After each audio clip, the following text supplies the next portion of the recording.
खेसारी लाल के तमाम गाने हिट हुए, सैकड़ों गाना हिट देने वाले पवन पांडे, आपने कमजोर ताली बजाया है इनके लिए। एक बार जोरदार ताली बजा के स्वागत बाबा का करिए। प्रियंका जी बाबा को चेयर पे बैठाइए, सम्मान तुरंत होगा। दो शब्द बाबा बोलब का। हेलो गोर लगता है सब। चलिए जितना लोग है यूट्यूब चैनल फेसबुक के माध्यम से देखा था और जितना लोग आवाज सुना था सबके उसे माफी मांगा था। नहीं लेट खाते ए छे कि घरहू शादी बा, फुआ के लड़की के हमरा शादी बा और आज हल्दी मटको रहला तो हल्दी वाली चढ़ाए में लेट, लेकिन ए जी आई हमार बहुत जरूरी रहला ऐसे कि प्रियंका एक ऐसा गायिका बाड़ी कि अगर केहू कलाकार इनकरा का निमंत्रण दे देता तो जी जरूर उपस्थित हो। और हमरा लड़का के 27 में भी जाके पूरा धूम मचेले रहे। और खेसारी जी के गांव हमार गांव एक है और खेसारी जी के गांव में पूरा बवाल मचा के रही। बहुत ज्यादा लोग पसंद करेंगे गायकी के, यूट्यूब पर भी रहो सबके देखे के मिली। और चलिए तमाम लोग के स्वागत बा। हमने के दीपक दिलदार जी, अच्छा गोलू गोल्ड भाई बारे, गोलू गोल्ड हमनी के गांव के बगल से नेहा राज भी उपस्थित बारी और बिक्की भाई धनंजय शर्मा जी बना। अच्छा अच्छा आई देखिए अरविंद भैया बानी, तमाम लोग बा। देखिए जी ये पंचायत के बीडीसी साहेब भाई सालिक परदेसी जी हम रास्ता भुलाई रही है तो ये के लेके आई रही है अपना के करीब करीब 1 घंटा से हम रास्ता खोजते हैं मौसम से। तुम मैप पे जन भेजले बारू न वो बहुत गलत बताओ तो एही से 2 किलोमीटर रास्ता बताओ। हमनियो के चौरा माहे भेजला सब में करा केस भाई।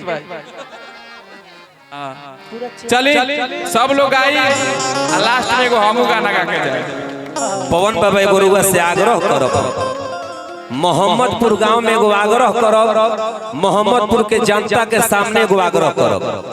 आग्रह ही है रही कि एगो वीडियो हम देखनी, जौना वीडियो में खेसारी भैया कहलन कि प्रियंका तिवारी मेरी छपरा सारण से है, मेरी बहन है। आप यूट्यूब पे मारिएगा खेसारी लाल यादव प्रियंका तिवारी।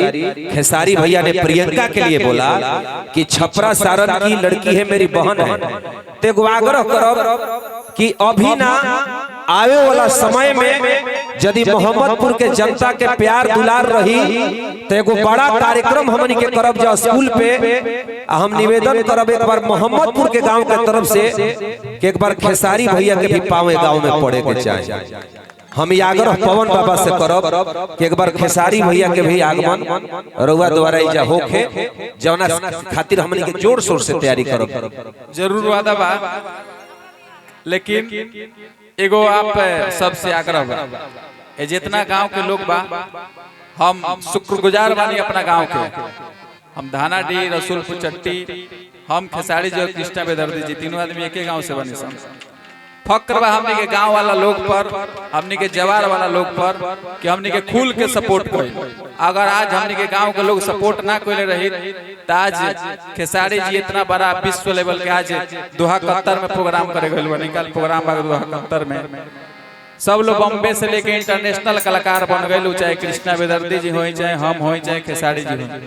तो गांव के लोग के जरूर सपोर्ट होके के चाहिए। जब घर के लोग अपना लड़का के अपना लड़की के अच्छा कही तबे गांव जवार बाहर के लोग अच्छा कही। आप सबसे आग्रह बा कि आप सब इतना सपोर्ट करी प्रियंका तिवारी के कि ई नेशनल ना, ये अपना जिला के कलाकार ना, ये अपना राज्य के कलाकार ना, इंटरनेशनल कलाकार बना। तो खाली खेसारी जी ना, यहाँ तमाम कलाकार लोग आए और वह सबके देखे के इनकरा रिक्वेस्ट ना करे पर एगो निमंत्रण पर पवन सिंह खेसारी सब लोग तमाम कलाकार लोग आई। चूंकि राउर कलाकार इतना बड़ा बन जाई तो केहू कलाकार यहाँ में हिचकिचाई ना। ऐसे आप सबसे आग्रह बा, आप सबसे निहोरा करब कि कलाकार के इतना प्यार दी कि हो कलाकार इंटरनेशनल हो जाए। बहुत बहुत धन्यवाद पवन बाबा, बहुत बहुत स्वागत। श्याम भैया से चाहब एक गजल आप गाइए, मेरे गार्जियन मुस्कुरा